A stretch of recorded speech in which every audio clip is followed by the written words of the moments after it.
மகத்துல பிறந்தவங்க ஜெகத்தை ஆழ்வாங்க. Planning success ஆகும், மனோபலமும் கிடைக்கும், பல முன்னேற்றங்கள். வீட்டுல யாராவது ஒரு மக நட்சத்திரக்காரங்க இருக்காங்கன்னா அவங்க சொல்வதை கொஞ்சம் கேட்டுக்கிறது நல்லது. நினைத்ததை உடனே முடிக்கணும்னு ஒரு குணம் இருக்கும்.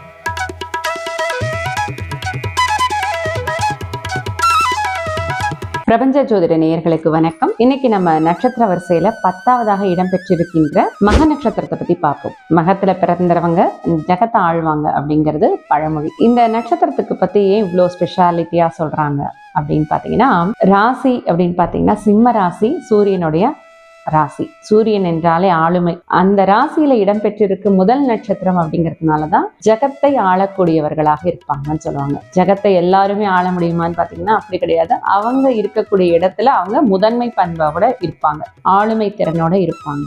இவங்க சொல்றதுதான் மற்றவங்க கேட்கிற மாதிரி ஒரு சூழல் உருவாகும். அதே போல பாத்தீங்கன்னா இவங்க பங்க்சுவாலிட்டிக்கு பேர் போனவங்க. கரெக்டான நேரம் தவறாமை அப்படிங்கிறது இவங்களுக்கு இயல்பாகவே இருக்கக்கூடியதாக இருக்கும். முன்கோபம் கொஞ்சம் ஜாஸ்திங்க. கோபத்தை மட்டும் கரெக்டா இவங்க குறைச்சிக்கணும். அதே போல இவங்களுக்கு குடும்ப பாசம் அதிகமாக இருக்கும். இவங்களுக்கு இளமையிலேயே சுக்கிரதசை வந்து விடுவதனால சுகபோக வாழ்க்கை அமையும். அதற்கேற்ற ஒரு சூழல் கட்டாயம் நிச்சயமா இருக்கும். இவங்களுக்கு தெய்வ நம்பிக்கையும் அதே போல பின்னாடி வருவதை முன்னாடி சொல்லக்கூடிய ஒரு இன்ட்யூஷன் இருக்குன்னு சொல்லுவோம் இல்லையா, அது இவங்களுக்கு இயற்கையாவே இருக்கும். ஏன்னா இதனுடைய அதிபதின்னு பார்த்தீங்கன்னா கேது அப்படின்னாலே ஞானக்காரகன். அதனால முன்னறிவிப்பு, ஏதாவது ஒரு நடக்க போற விஷயத்த முன்னறிவிப்பு இவங்களுக்கு முன்னாடியே வந்துடும். வீட்டுல யாராவது ஒரு மக நட்சத்திரக்காரங்க இருக்காங்கன்னா அவங்க சொல்வதை கொஞ்சம் கேட்டுக்கிறது நல்லது. இவங்களோட நட்சத்திர அதிபதி கேது அப்படிங்கிறதுனால சந்திரன் கேது இணைவான்னு அதை பார்ப்பேன். இந்த சந்திரன் கேது அப்படின்னு பார்த்தீங்கன்னா மனசுல ஒரு விரக்தி தன்மை எப்பயாவது இருந்துகிட்டே இருக்கும். எதுலயே எப்படி அப்படின்னு பார்த்தீங்கன்னா இவங்களுக்கு தூக்கம் குறைவா இருக்கும், இல்லை டிஸ்டர்ப்டு ஸ்லீப் இருக்கும். அப்படி இல்லைன்னா அடிக்கடி இவங்க விரதம் இருப்பாங்க, தண்ணி அதிகமாக குடிக்க மாட்டாங்க. நீர் சக்தி அப்படிங்கிறது இவங்களுக்கு கொஞ்சம் குறைவாக இருக்கும். சந்திரன் அப்படிங்கிறது நீரை குறிக்கக்கூடிய ஒரு கிரகம், கேதுங்கிறது இது குறைக்கக்கூடிய ஒரு கிரகம்.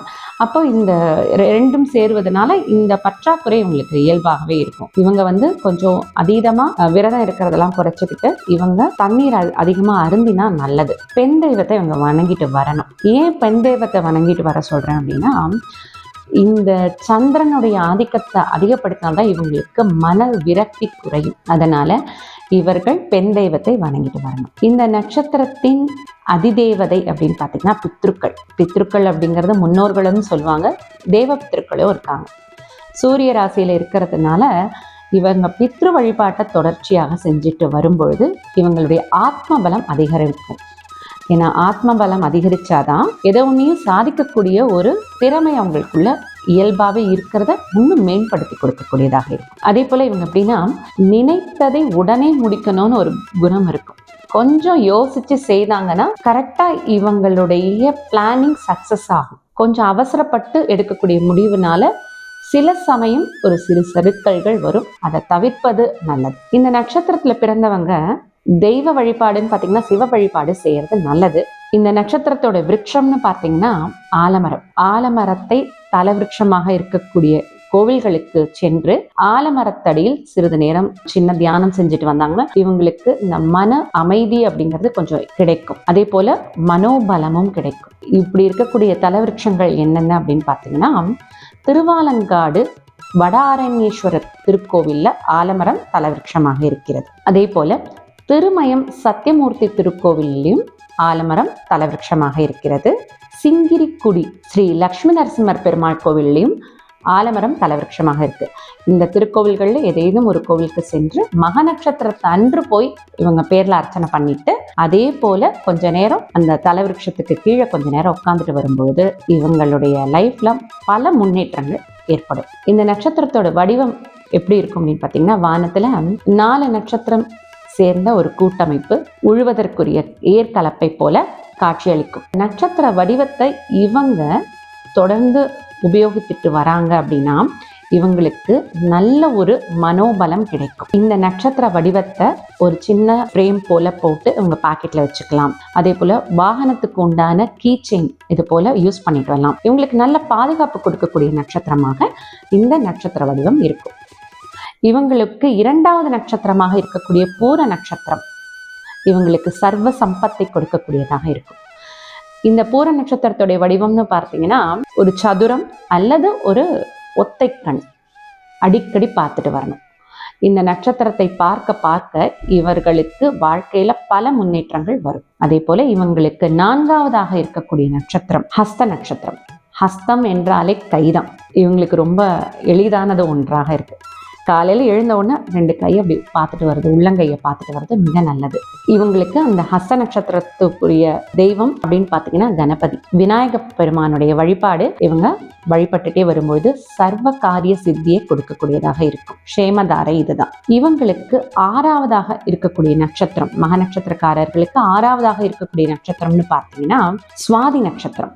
இந்த சுவாதி நட்சத்திரத்துடைய பெருமான் அப்படின்னா லக்ஷ்மி நரசிம்மர் தான். அதனால லக்ஷ்மி நரசிம்மரை வணங்கிட்டு வரும் பொழுது இவர்களுக்கு சாதகமான சூழல் உருவாகுவதோடு குலதெய்வத்துடைய அருளும் கிடைக்கும். இவங்களுக்கு 8வதான நட்சத்திரம் அனுஷ நட்சத்திரம். அனுஷ நட்சத்திரம் அப்படின்னா அதனுடைய வடிவம் தாமரை. இந்த அனுஷ நட்சத்திரத்தில் அவதரித்த ஸ்ரீ ஸ்ரீ மகா பெரியவரை வணங்கி வரும் பொழுது இவங்களுக்கு ஒரு நல்ல கைடன்ஸ் கிடைக்கும். அதே போல இவங்களுக்கு 9வது நட்சத்திரம் அப்படிங்கிறது கேட்டை நட்சத்திரம். இவங்களுக்கு உற்ற நண்பனை போல உதவக்கூடிய நட்சத்திரம். இந்த நட்சத்திரத்தின் வடிவமான ஈட்டியையும் வராகமூர்த்தியையும் இவங்க வணங்கி வரும் பொழுது வாழ்க்கையில ஒரு உற்ற நண்பன் எப்படி அவங்க ஹெல்ப் பண்ணுவாங்களோ, வேணுங்கிற நேரத்தில் அப்படி கூட வந்து நின்று அவங்களுக்கு ஹெல்ப் பண்ணக்கூடிய தெய்வமாக வராகமூர்த்தி இருப்பார். இந்த நட்சத்திரங்களை உபயோகித்து மக நட்சத்திரக்காரர்கள் வாழ்க்கையில பல வெற்றிகளை பெறலாம். சிம்ம ராசிக்காரர்கள், முக்கியமா மக நட்சத்திரக்காரர்கள் பழுப்பு மற்றும் நல்ல ஆரஞ்சு வண்ண கலரை அதிகமா யூஸ் பண்ணலாம். இந்த நட்சத்திரத்தின் அற்புதமான சிறப்பு அப்படின்னு பார்த்தீங்கன்னா மாசி மாதம் வரக்கூடிய மக நட்சத்திரம் மிக சிறப்பான நட்சத்திரம். ஏன்னா ஒவ்வொரு தமிழ் மாதமும் பௌர்ணமி நாள் என்னைக்கு எந்த நட்சத்திரத்துல வருதோ அதை தான் பெயராக கொண்டிருக்கிறது. மாகி மாதம் தான் மாசி மாதம் ஆகிவிட்டது. அந்த நாள்ல நம்ம ஸ்ரீ லலிதா திரிபுர சுந்தரி அவதரித்த நாளாக கொண்டாடப்படுகிறது. மக நட்சத்திரத்துல பிறந்தவங்க அனைவருமே லலிதா சகஸ்ரநாமம் கேட்டு லலிதா திரிபுர சுந்தரியை வணங்கிட்டு வந்தா வாழ்க்கையில ஒரு பெரும் உயரத்தை எட்டலாம். இந்த வீடியோலேயே பார்த்தீங்கன்னா டிஸ்கிரிப்ஷன்ல லலிதா சகஸ்ரநாமத்துடைய வீடியோ லிங்க் இருக்கும். இதை நீங்க பார்த்துட்டு வரலாம். இதுவரைக்கும் மக நட்சத்திரத்தின் பல சூக்ஷ்மங்களை நீங்கள் தெரிந்து கொண்டீர்கள். இனி அடுத்த காணொளியில வேறொரு நட்சத்திரத்தை பற்றி நம்ம பார்க்கலாம். நன்றி.